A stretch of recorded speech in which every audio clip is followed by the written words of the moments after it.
On WFLA Now. Feel good and live your best life with Bloom Health Club. Here's Gail Guayardo. Hi, everyone. We are super excited about our guest today. We're kicking off our show with a popular political commentator turned fitness guru. Rob Smith is a decorated veteran serving our country for 5 years in the United States Army, including 2 tours in the Middle East during Operation Iraqi Freedom. He was awarded the Commendation Medal and the Combat Infantry Badge, but now he is making a life pivot. Rob Smith, welcome to the Bloom Health Club. Thank you so much for having me. So happy to be here. So excited to have you here. And of course, we always have our digital reporter and lead producer on BloomTampaBay.com, Brody Waddell. And we're excited about the conversation today. So let's talk about this. You are one of the top political commentators in the country. You're known globally, and you decided, hey, you know what? I'm going to pivot, and I'm going to focus on health and fitness and coach others. Yes, absolutely. Okay, so, in the political realm, which I operate in for quite some time, still am in there a little bit, but I think that you become so interested in these big things that we can't really change, right? So there's nothing that we can do to really change DC. Like, DC is going to do what DC is going to do. But what we can control, what we can always change is ourselves. We can change ourselves physically. We can change ourselves mentally. We can change ourselves in the way that we show up for the world.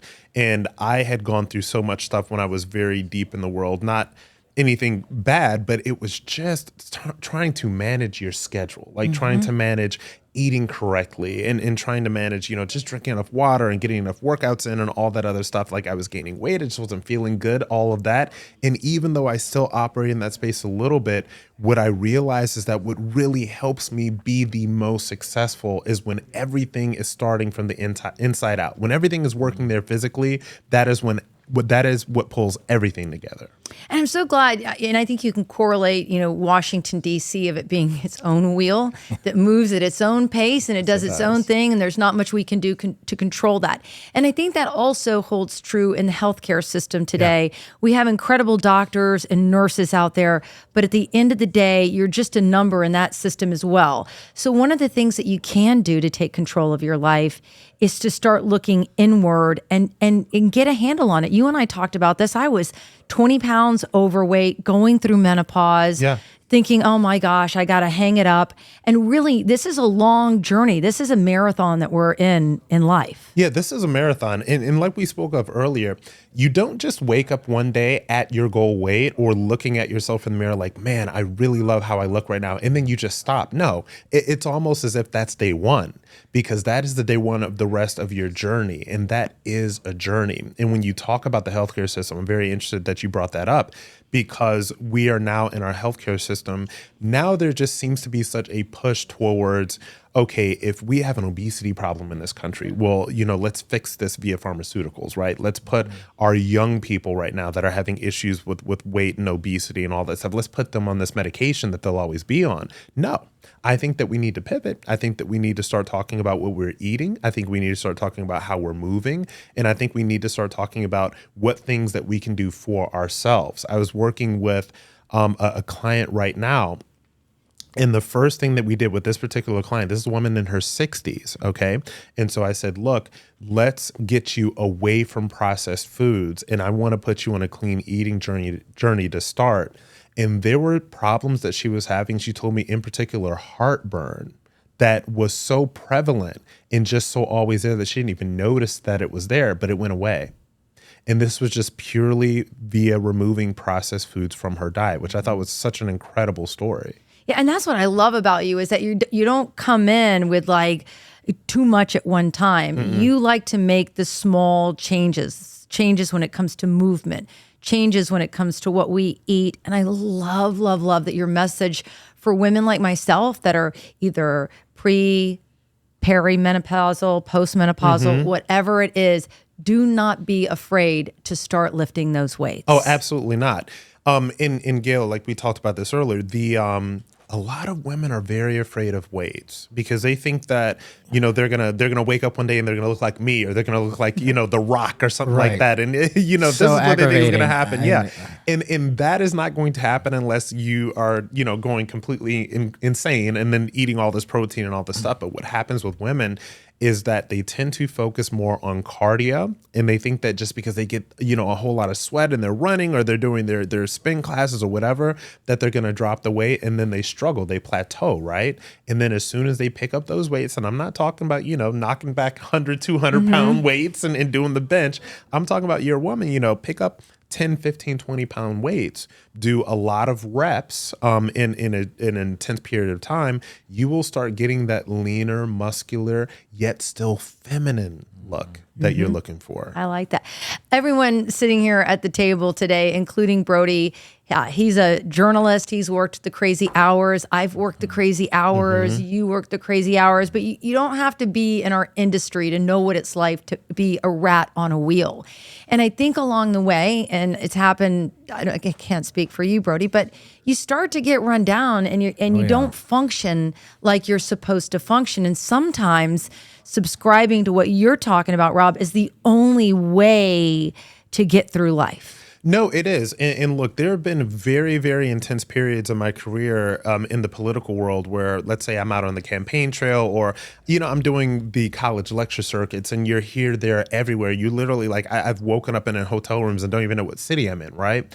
And so the only way that you can keep yourself on baseline is if you have rules in terms of what you're eating, in terms of if you are going to indulge in alcohol, how much you are to indulge in alcohol, and also what kind of workouts and what kind of movement are you going to get while you're on the road or while you're in these really intense work periods, right? And what I found is that when you have those rules, when you set them up and you go by them, you will execute more, because when you're in those periods, and those periods, Gail and Brody, those periods as well, and I'm in kind of one of those periods right now, everything needs to work. And that includes the health and fitness. Even if that is not your industry and field, no matter what you are doing, the health and fitness is going to allow you to bring your most successful self to work. Everything else, it's like the foundation. Yeah. Yeah, and you have 3 tips that Yes. kind of jumpstart, and the first one is to tap the brakes. And I know this is a very difficult one, but to tap the brakes on too much alcohol.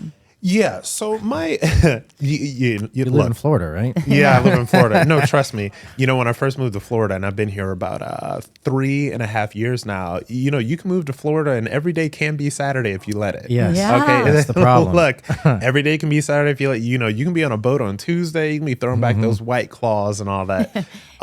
So my alcohol-free journey started going on, it'll be 6 months next week. And the reason that I stepped back from alcohol was that it was affecting primarily my workouts. It was affecting my recovery.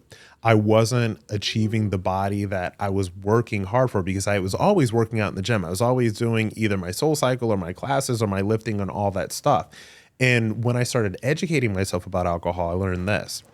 When your body, number one, it just is a poison, and that is not a judgment. It just is poison, right? So this is not me judging alcohol. But your body has to process and fight that alcohol before it processes anything else that you put into your body, right? So if you're drinking and doing the nachos or the pizza or the buffalo wings and all that stuff, you're going to gain that weight. Oh, yeah. I read a great book. It's called Quit Like a Woman. And it really kind of talks you through real time what alcohol is. And it is a poison. The next thing, where I think is also very easy to do, especially here in the Tampa Bay area with all the amazing restaurants, is to get in the habit of eating out. Yes. But that's when you lose complete control of your quality of the foods that you eat and the calories. Yeah, you lose control. And here's another thing about eating out, Gail, because I love to eat out at restaurants. I really do. And I've probably been doing a little bit too much of it lately. So I need to start practicing what I'm preaching. But here's the thing about eating out at restaurants. Number one, would I advise people? I have clients that I have one client that is a CEO right now, and this person travels a lot, and he has to eat out at restaurants because he has to entertain clients. So what I tell him is that if you have to be at a restaurant, I want you to stick to a protein, a vegetable, skip the bread basket, and skip dessert. Okay? That's fundamentally okay.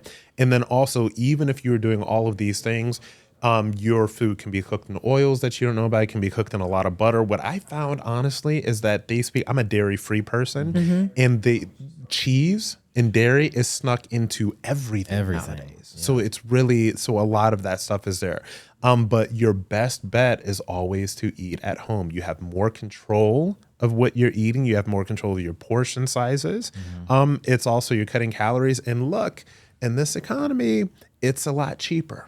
Yeah, it's a lot cheaper. Brody, you come on the show and cook for us on Bloom. Yeah, I love cooking. Yeah, he's a really good cook. What are you cooking out there, Brody? I make all kinds of stuff, man. The last thing I just had was fruit pizza that I made on there. That was so good. Fruit pizza? Yes. Okay, no, so because it's like a dessert that's pizza? kind of healthy. Just whatever your favorite fruits are. And then I mix like Greek yogurt with a little cream cheese to put on top of it. And I mean, you can make the crust a little healthier, but I like the classic big sugar cookie. You know what I'm saying? You put that on there. If you have one slice, it's okay. You can't have too much. But I'm like you. I mostly like to eat meat and like vegetables and stuff like that. I mean, I love dairy. I'm not going to stay away from that. But that's really like what does it for me. But I was going to say, it kind of falls into your 80-20 rule. I mean, you can have a little bit of something. You Gail, look, you have to. You have to, because when you get in these periods where you're trying to be so strict and look, like I'm going to go on a little bit of cut. I got a magazine cover shoot. I just want to look at like the best possible version of myself. So I'm going to go on this like 10-day cut and everything will be pretty much 100, but you can't live like that.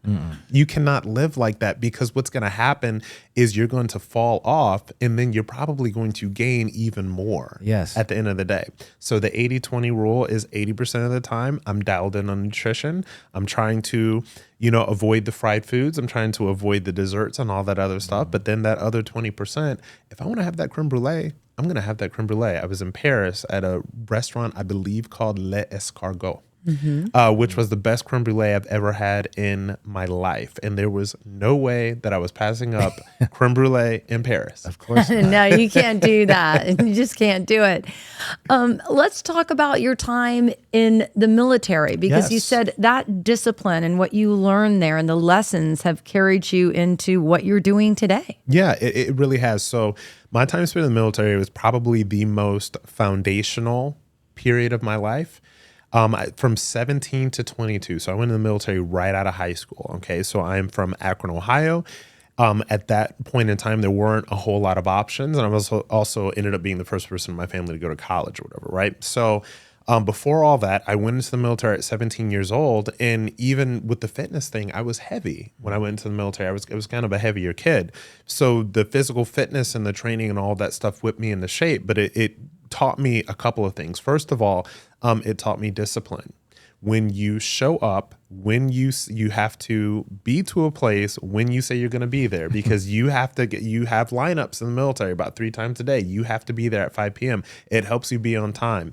And it's very interesting when I transitioned out of the military and got into the civilian sector. Everybody's always late all the time. Yeah. And so I'm always the one that's like 5 minutes early, because I go by the rule, like if you're on time, then you're late. So I realize everybody's late all the time. So there's that discipline.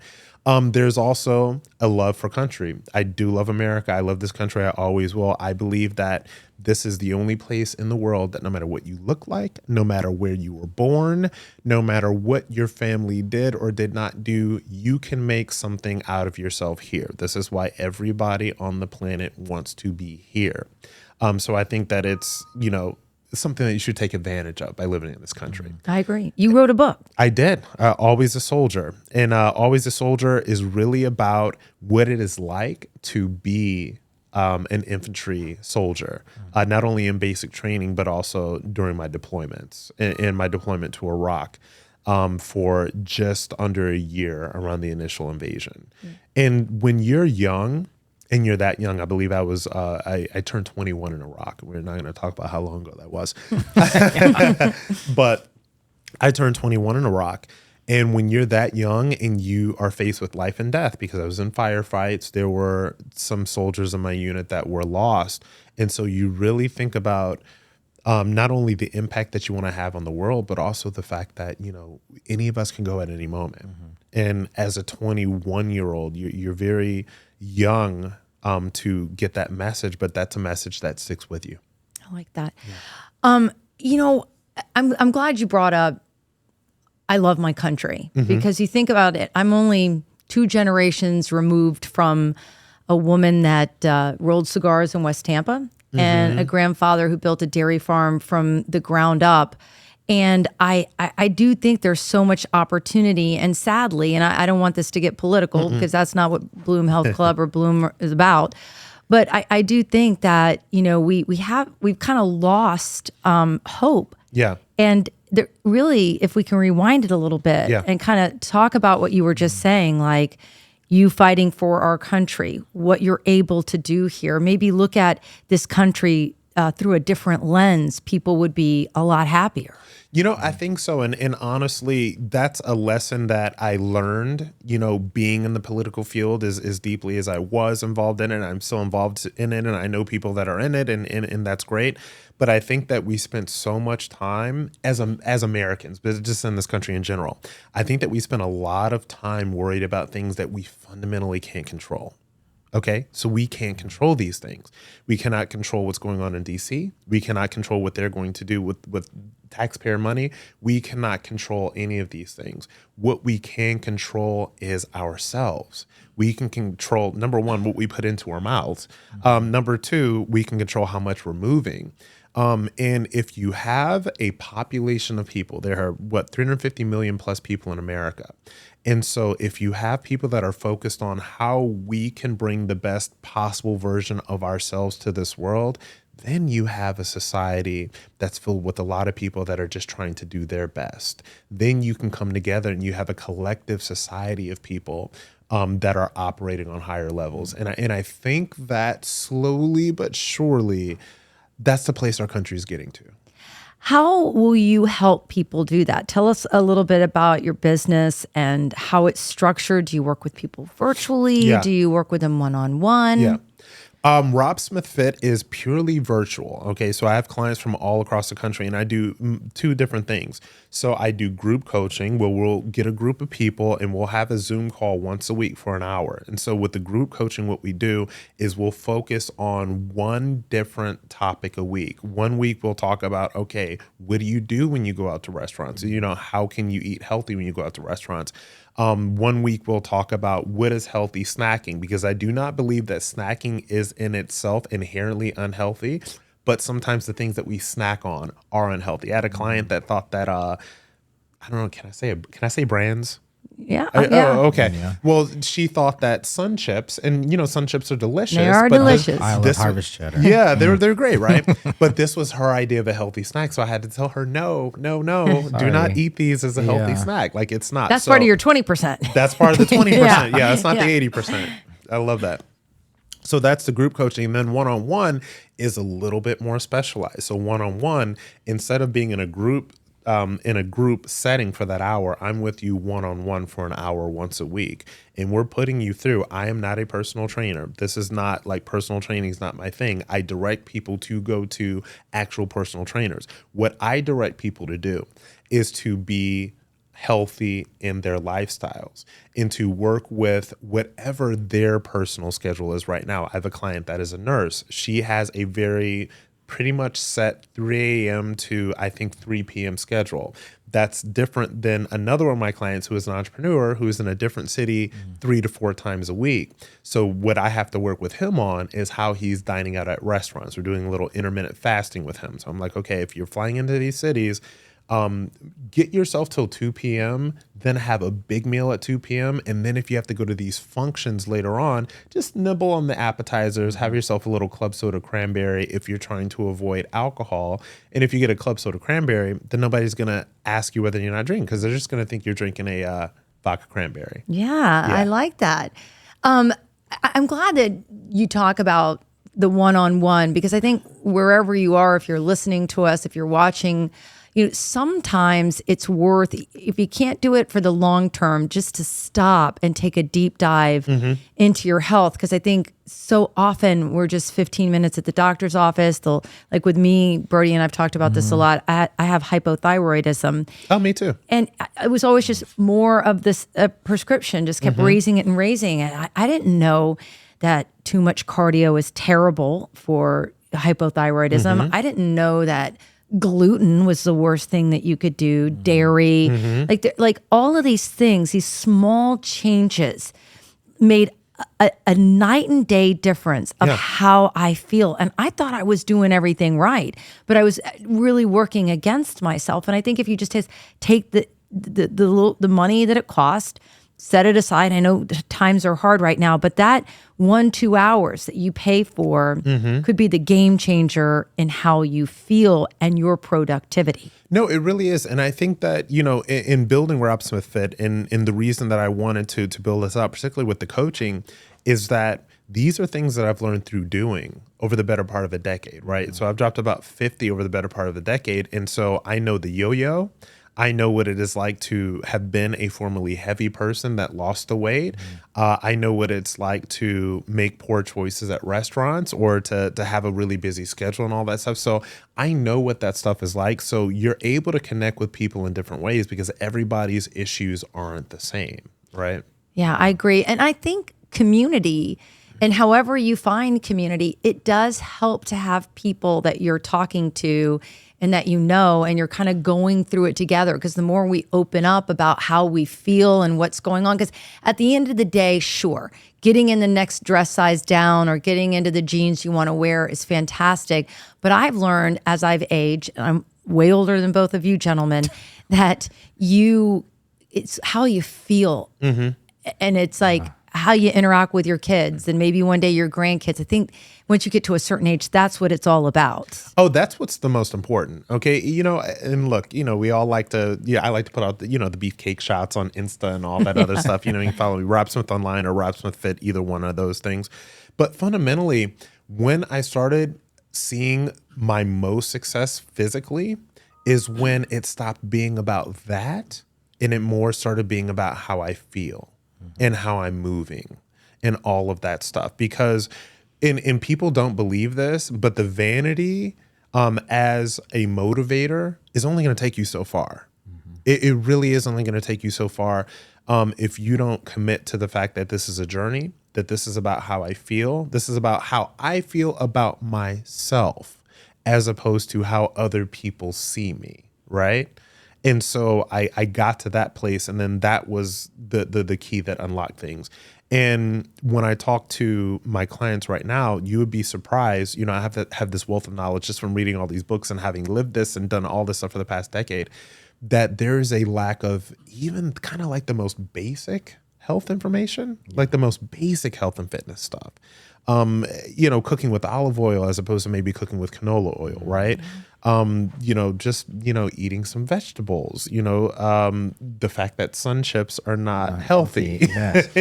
Just stuff like that. It's true. It's true. I mean, I thought I was doing everything right. And then when somebody picked apart my meal plan, they're like, well, that's buried with a bunch of sugar and, dairy that you don't need. Like, you think you're doing the right thing because everything is, labeled, and it's hard. I mean, even when you're in the business of doing research, it's hard to figure out. It's like a puzzle.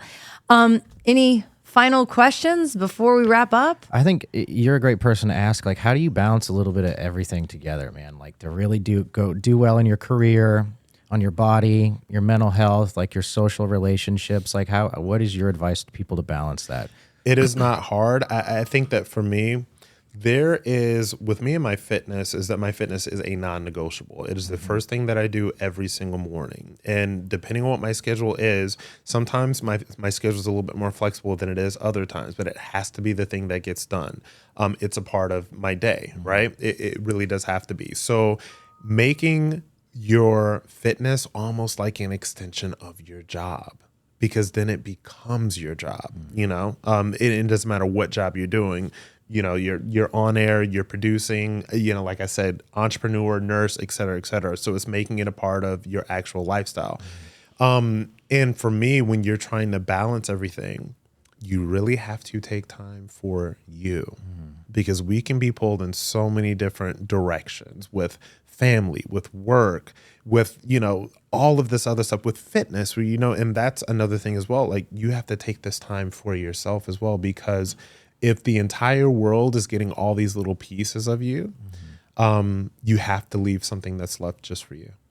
I love it. You have just been a breath of fresh air, Rob. I really appreciate you joining us, not only on Bloom, the syndicated talk show, but then also coming and being an official member of Bloom Health Club. Oh, fantastic. I'm an official member. I didn't know Yeah, that. yeah. One day we'll have a T-shirt to give you. Fabulous. All right, thanks.